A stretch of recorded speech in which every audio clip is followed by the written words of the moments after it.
Bugun men juda muhim mavzuni tushuntiraman. Telefon orqali aldov, bank kartasidan pul yechib olish, soxta xodimlar, soxta havolalar va sizning nomingizga kredit rasmiylashtirilmoqda degan firibgarliklar. Bu ma'lumot ayniqsa ota-onalarimiz, bobo va buvilarimiz uchun juda zarur. Chunki firibgarlar aynan ishonuvchan, halol, qonundan qo'rqadigan va texnologiyani uncha yaxshi bilmaydigan odamlarni nishonga oladi. Iltimos, bu videoni hoziroq oilaviy guruhlarga yuboring, ota-onangizga, qo'shnilarga, qarindoshlarga yetkazing. Kanalga obuna bo'ling va like bosing. Chunki bunday ogohlantirishlar ba'zan bir odamning butun umr yig'an pulini saqlab qoladi. Men ko'p yillik tajribamdan shuni aytaman. Ilgari firibgarlik ko'proq ko'chada, bozorda, eshikma-eshik yurib sodir bo'lardi. Masalan, kimdir arzon dori, tez yordam puli, kommunal xizmat tekshiruvi deb uyga kirishga harakat qilardi. Odam firibgarni ko'zi bilan ko'rar, ovozini eshitar, shubhalansa qo'shni chaqirar edi. Hozir esa vaziyat butunlay o'zgardi. Firibgar uyga kelmaydi. U sizning telefoningizga kiradi. U siz bilan muloyim gaplashadi, o'zini bank xodimi, ichki ishlar xodimi, prokuratura vakili, pensiya jamg'armasi mutaxassisi, mobil aloqa operatori yoki davlat xizmatlari xodimi deb tanishtiradi. Eng xavflisi shundaki, zamonaviy firibgarlar odamning psixologiyasini juda yaxshi biladi. Ular avval qo'rqitadi, keyin shoshiltiradi, keyin faqat hozir harakat qilsangiz pulingiz saqlanadi, deydi. Odam vahimaga tushgan paytda mantiqiy fikrlashi pasayadi. Ayniqsa yoshi katta insonlar mening nomimga kredit ochilsa nima bo'ladi? Kartamdagi pensiyam yo'qolib qolsa-chi? Bolamga zarar yetmasin deb tezda aytilgan ko'rsatmani bajarib qo'yishi mumkin. Firibgar aynan shu holatdan foydalanadi. Oldin odam bankka borib, navbatda turib, hujjat ko'rsatib pul yechardi. Hozir esa telefon raqami, SMS kod, karta raqami, ilovaga kirish kodi, Telegramdagi havola yoki bir dona tasdiqlash tugmasi orqali pul bir necha daqiqada yo'qolishi mumkin. Bu o'zgarish bizga qulaylik berdi, lekin ehtiyot bo'lmasak, katta xavf ham tug'dirdi. Shuning uchun men bugun oddiy tilda aniq misollar bilan nimalarga ishonmaslik kerakligini va qanday harakat qilish kerakligini tushuntirib beraman. Birinchi qo'yda bank, davlat idorasi, soliq, pensiya jamg'armasi yoki militsiya xodimi hech qachon sizdan SMS kod so'ramaydi. Hech qachon. Agar odam telefon qilib sizga kod keldi, menga ayting, men operatsiyani bekor qilaman desa, bilingki u firibgar. SMS kod bu sizning elektron imzoingizga o'xshaydi.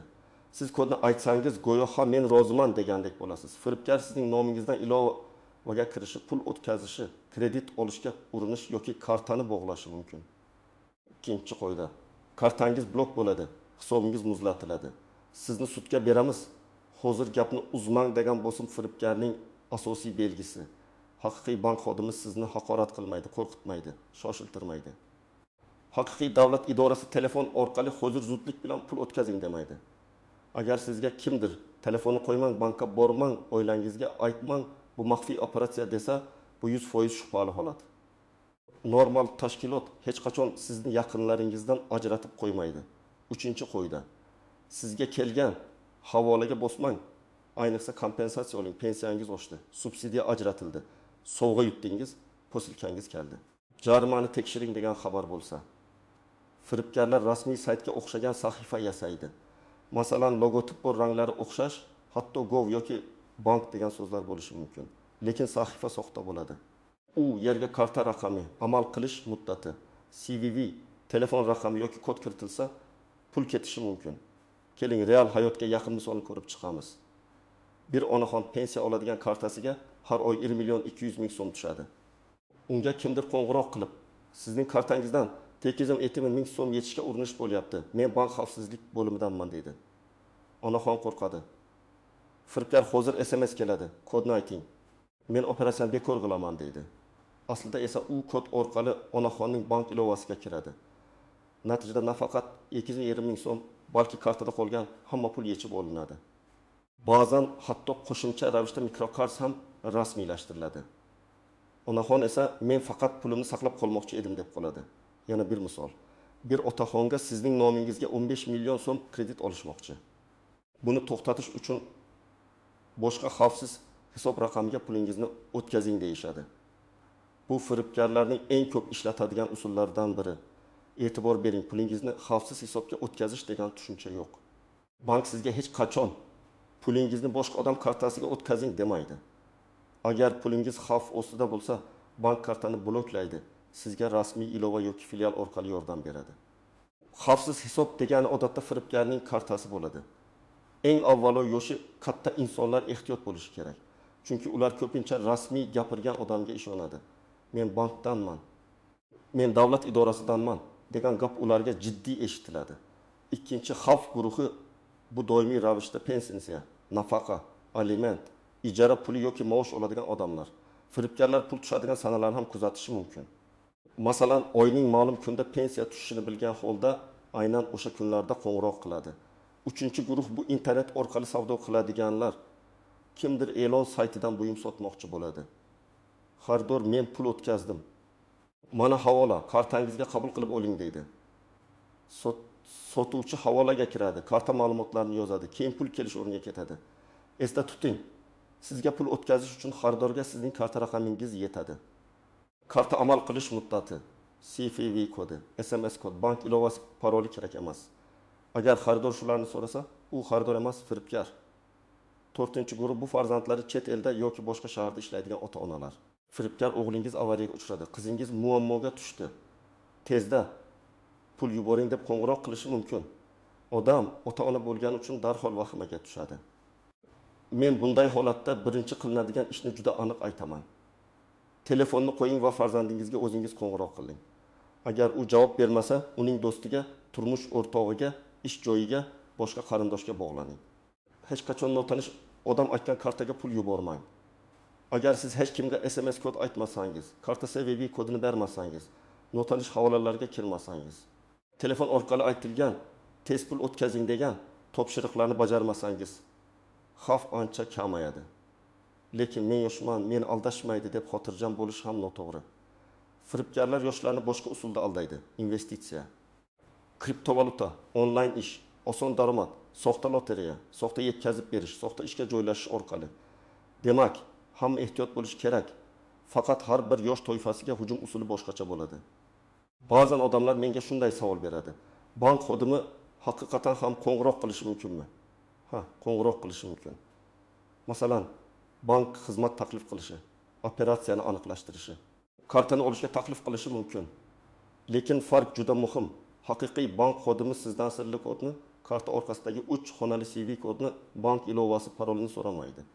U sizga hozir pulni mana bu kartaga o'tkazing demaydi. Agar siz shubhalansangiz, men o'zim bankning rasmiy raqamiga qo'ng'iroq qilaman deb gapni tugating. Keyin kartangiz orqasida yozilgan yoki bankning rasmiy saytida ko'rsatilgan raqamga o'zingiz qo'ng'iroq qiling. Yana bir nozik joy. Firibgarlar raqamni o'xshatib ko'rsatishi mumkin. Telefon ekranida bank nomiga o'xshash yozuv chiqishi yoki raqam rasmiy raqamga o'xshashi mumkin. Texnologiya orqali raqamni soxtalashtirish holatlari bor. Shuning uchun faqat ekrandagi nomga ishonmang. Gap mazmuniga qarang. Agar sizdan sirli ma'lumot so'ralayotgan bo'lsa, bu xavf belgisi. Boshqa bir tuzoq. Firibgarlar 2 yoki 3 kishi bo'lib ishlaydi. Avval bank xodimi qo'ng'iroq qiladi. Keyin militsiya xodimi ulaydi. Keyin markaziy bank mutaxassis gapiradi. Bunday sahna odamga haqiqatdek tuyuladi. Ular jinoyatchini ushlash uchun bizga yordam bering, hamkorlik qiling. Hech kimga aytmang deyishi mumkin. Men buni ochiq aytaman. Oddiy fuqaro telefon orqali maxfiy operatsiyada ishtirok etmaydi. Ichki ishlar xodimi sizdan pulingizni kartadan kartaga ko'chirishni so'ramaydi. Agar haqiqiy ish bo'lsa, sizni rasmiy chaqiruv, ariza, bo'limga kelish tartibi orqali chaqirishadi. Yana bir muhim masala.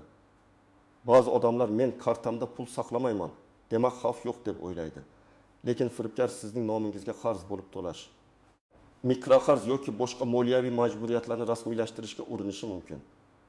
Shuning uchun bank ilovasidagi parol, shaxsiy kabinet, pasport rasmi, yuzni tasdiqlash jarayoni, SMS kod ham juda muhim. Pasportingizni har kimga yubormang. Telegramda ishga kirish uchun pasportingizni yuboring. Anketa to'ldiring. Kredit tekshirib beramiz degan xabarlarga ehtiyot bo'ling. Endi eng muhim qismga o'tamiz. Nima qilish kerak? Birinchi qadam, oilangizda oddiy xavfsizlik qoidalarini kelishib oling.